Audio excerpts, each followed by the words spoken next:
നാടിനെ നടുക്കിയ ഒരു കൊലപാതകത്തിന്റെ ഞെട്ടലിൽ വിട്ടുമാറാതെയാണ് നൊച്ചാട് ഗ്രാമം. കഴിഞ്ഞ തിങ്കളാഴ്ചയാണ് സ്വന്തം വീട്ടിൽ നിന്നും ഭർത്താവിന്റെ വീട്ടിലേക്ക് പോകുന്നത് വഴി അനു എന്ന 26 വയസ്സുകാരിയെ കാണാതാകുന്നത്. ഇതോടുകൂടി കുടുംബം പോലീസിൽ പരാതി നൽകുകയായിരുന്നു. പോലീസ് അന്വേഷണം നടത്തിയെങ്കിലും തിങ്കളാഴ്ച ഒന്നും തന്നെ കണ്ടെത്താനായില്ല. ചൊവ്വാഴ്ച 11 മണിയോടുകൂടിയാണ് അനുവിന്റെ വീട്ടിൽ നിന്നും ഏകദേശം 1 കിലോമീറ്ററുകൾക്കപ്പുറം ബോഡി കണ്ടെത്തുന്നത്. ബോഡി പുറത്തെടുക്കുമ്പോൾ ആഭരണങ്ങളെല്ലാം നഷ്ടപ്പെട്ടിരുന്നു. വസ്ത്രങ്ങളിലെ ചില ഭാഗങ്ങളും കാണാതായിരുന്നു.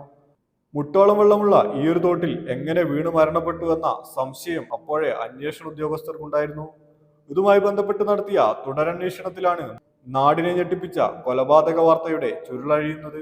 തിങ്കളാഴ്ച രാവിലെ ഭർത്താവിനൊപ്പം ആശുപത്രിയിലേക്ക് പോകുന്നതിനു വേണ്ടിയാണ് അനു എന്ന് പറയുന്ന പെൺകുട്ടി വീട്ടിൽ നിന്നും ഇറങ്ങുന്നത്.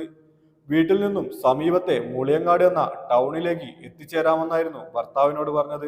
പക്ഷേ ഉച്ചയോളം കാത്തിരുന്നെങ്കിലും ഭർത്താവിന് ആളെ കണ്ടെത്താനായില്ല. ഇതോടുകൂടിയാണ് കുടുംബം പോലീസിൽ കാണാതായി എന്ന ഒരു പരാതി നൽകുന്നത്. ആശുപത്രിയിൽ പോകുന്നതിനായി രാവിലെ വീട്ടിൽ നിന്നിറങ്ങിയപ്പോഴാണ് അപരിചിതനായ ഒരാൾ ലിഫ്റ്റ് കൊടുക്കുന്നത്.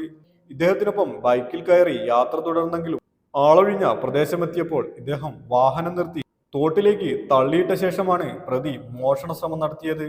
അതിനിടെയാണ് അനു എന്ന് പറയുന്ന പെൺകുട്ടി മരണപ്പെടുന്നത്. തോട്ടിലേക്ക് തള്ളിയിട്ട ശേഷം കാലുകൊണ്ട് കഴുത്ത് വെള്ളത്തിലേക്ക് ചവിട്ടിപ്പിടിച്ചാണ് പ്രതി കൊലപാതകം നടത്തിയത്. അതിനുശേഷം ആഭരണങ്ങളെല്ലാം മോഷ്ടിച്ച് പ്രതി കടന്നു കളയുകയായിരുന്നു. പക്ഷേ നാട്ടുകാർ നൽകിയ മൊഴിയാണ് നിർണായകമായത്. പ്രതിക്കൊപ്പം ഈ ഒരു കുട്ടി ബൈക്കിൽ പോകുന്നത് കണ്ടതായും പ്രതിയെ ഇതേ തോട്ടിന് സമീപം കണ്ടതായി മറ്റൊരാളും മൊഴി നൽകിയതോടുകൂടിയാണ് പ്രതിയിലേക്കുള്ള അന്വേഷണം എളുപ്പമാക്കിയത്. തുടർന്ന് പോലീസ് നടത്തിയ അന്വേഷണത്തിലാണ് പ്രതിയെ ഇന്നലെ രാത്രി അറസ്റ്റ് ചെയ്തത്. CCTV കേന്ദ്രീകരിച്ചുള്ള അന്വേഷണത്തിലാണ് പ്രതിയെ കണ്ടെത്താനായത്. മട്ടന്നൂരിൽ നിന്നും മോഷ്ടിച്ച ബൈക്കിലാണ് പ്രതി എത്തിയത്. പിന്നീട് CCTV കേന്ദ്രീകരിച്ചും സൈബർ സെല്ലിന്റെ സഹായത്തോടുകൂടിയുമാണ് പ്രതി ഇയാൾ തന്നെയാണ് എന്ന് സ്ഥിരീകരണമുണ്ടായത്. അതിനുശേഷമാണ് ഇന്നലെ വൈകിട്ട് പ്രതിയെ അറസ്റ്റ് ചെയ്തത്.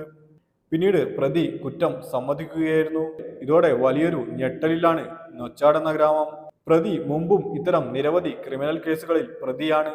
മോഷണ ശ്രമവും ബലാത്സംഗ കുറ്റവും അടക്കം പ്രതിക്കെതിരെ 50ലധികം കേസുകൾ മലപ്പുറത്ത് നിലനിൽക്കുന്നുണ്ട്.